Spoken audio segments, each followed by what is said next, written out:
பாவிங்களா மும்பை இந்தியன்ஸ் என்னடா பண்ணி வச்சுருக்கீங்க? சென்னை அணியோட ப்ளே ஆஃப்ஸ் கனவ சல்லின்னு நொறுக்கிட்டீங்களேடா! அந்த மாதிரி சொல்கிற மாதிரி தான் நேற்று நடந்த மேட்ச் நடந்திருக்கு. அதாவது பார்த்தீங்கன்னா நேற்று நடந்தது 2 மேட்ச்சில் பார்த்தீங்கன்னா, ஒன்று பஞ்சாப் வர்சஸ் ஆர்சிபி.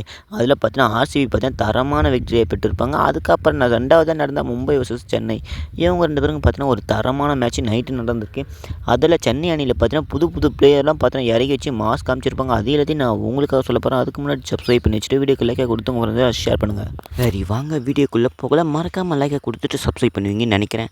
சரி அப்போ அதாவது பார்த்தீங்கன்னா நேற்று நடந்த மேட்ச், அதாவது பார்த்தீங்கன்னா ஞாயிற்றுக்கிழமை டபுள் டக்கர் மேட்ச் நடந்ததுதான் சொல்லணும். அதாவது பார்த்தீங்கன்னா மதியம் ஃபஸ்ட்டு மேட்சாக பார்த்தீங்கன்னா பெங்களூருக்கும் பஞ்சாப்க்கும் நடந்தது. அதில் பார்த்தீங்கன்னா பெங்களூர் சாலிடான வெற்றியை பார்த்தீங்கன்னா பெற்றிருப்பாங்க. 2வதாக பார்த்தீங்கன்னா நைட்டு மேட்ச், அதாவது பார்த்தீங்கன்னா சென்னைக்கும் மும்பைக்கும் நடந்திருக்கும். இதில் பார்த்தீங்கன்னா பயங்கரமாக போச்சு மேட்ச். அது எல்லாத்தையும் நான் உங்களுக்கு ஒன்று விடாத சொல்கிறேன். டாஸ் வின் பண்ண மும்பை இந்தியன்ஸ் கேப்டன் ஹர்திக் பாண்டியா அவங்க பார்த்தீங்கன்னா ஃபீல்டிங் எடுக்க, சென்னை பார்த்தீங்கன்னா பேட்டிங் எடுத்திருப்பாங்க. பவர் பிளேயில் பார்த்தீங்கன்னா ஒரு 2 ஓவர் ஃபஸ்ட்டு 2 ஓவருக்கு பார்த்தீங்கன்னா ரன்னே வரல, சரியாக 4 வரல. ஒரே ஒரு 4 வந்துதான் நினைக்கிறேன். கடைசியாக சென்னையோட ஓப்பனராக வந்த ராஷித் ரவீந்திரா இவங்க 2 பேருக்கும் பார்த்தீங்கன்னா சரியாக செட் ஆகலன்னு தான் சொல்லலாம். அதாவது பார்த்தீங்கன்னா ராஷித் 20 பாலுக்கு 19 ரன் அடிச்சு அவுட் ஆகிட்டு இருப்பாங்க.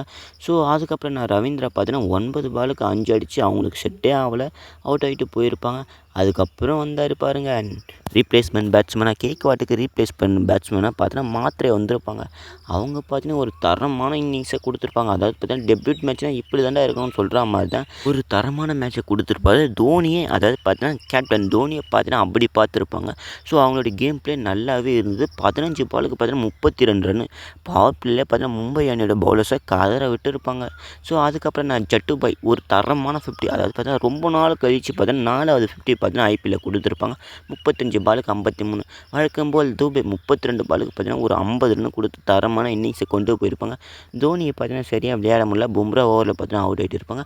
6 பாலுக்கு 4 ரன் வித்தியாசத்தில் அடிச்சிருப்பாங்க. ஸோ அவ்வளோதான். அதுக்கப்புறம் ஜேம்ஸ் ஓவர்டன் இவங்க பார்த்தீங்கன்னா 3 பாலுக்கு 4 ஆடி இந்த ஒரு இன்னிங்ஸை பார்த்தீங்கன்னா கம்ப்ளீட் பண்ணியிருப்பாங்க. மொத்தம் பார்த்தீங்கன்னா 176 டார்கெட்டுன்னு பார்த்தீங்கன்னா மும்பை இந்தியன்ஸ் அணிக்கு கொடுத்துருப்பாங்க. அவங்க பார்த்தீங்கன்னா இதுக்கு ஒரு தரமான ரிவெஞ்சை கொடுத்தாங்கன்னு தான் சொல்லணும். ஸோ ஃபஸ்ட்டு மேட்ச் தோற்ற மும்பை இந்தியன்ஸ் பார்த்தீங்கன்னா 2வது இந்த மேட்ச்சில் ரிவெஞ்ச் மேட்ச்சில் நாங்கள் விட்டுருவோமான்னு சொல்கிற மாதிரி தான் ஹர்திக் பாண்டியா கேப்டன் தலைமையில் பார்த்தீங்கன்னா இந்த ஒரு மேட்ச்சை விளையாடிருப்பாங்க. ஸோ அதில் பார்த்தீங்கன்னா ஈஸியாக வின் பண்ணிட்டாங்க. அது என்னன்னு நான் உங்களுக்கு சொல்கிறேன். 177 டார்கெட்டில் இறங்கின மும்பை இந்தியன்ஸ் பார்த்தீங்கன்னா எல்லாமே பார்த்தீங்கன்னா ஈஸியாக அமைஞ்சிருச்சு.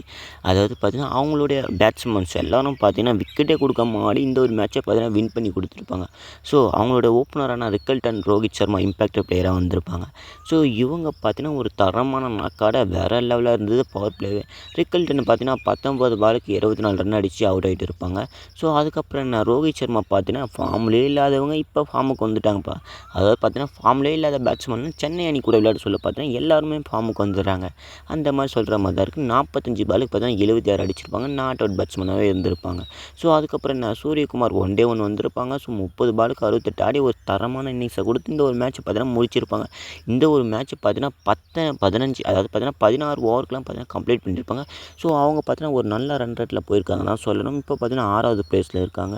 இதுமேல் ஜெயிச்சுன்னு வந்தாக்கா உள்ளே வரத்துக்கு அதாவது ப்ளே ஆஃப்ஸ் கனவு பார்த்தீங்கன்னா அவங்களுக்கு முன்னேறும். ஆனால் சென்னை அணி ப்ளே ஆஃப்ஸ் கனவு பார்த்தீங்கன்னா மூடிடுச்சுன்னு தான் சொல்லணும். இதுக்கு மேலே சென்னை என்ன தான் எஃபெக்டிவ் போட்டாலும் ப்ளே ஆஃப்ஸ் உள்ள வர்றதுக்கு வாய்ப்பே இல்லை தான் நினைக்கிறேன்.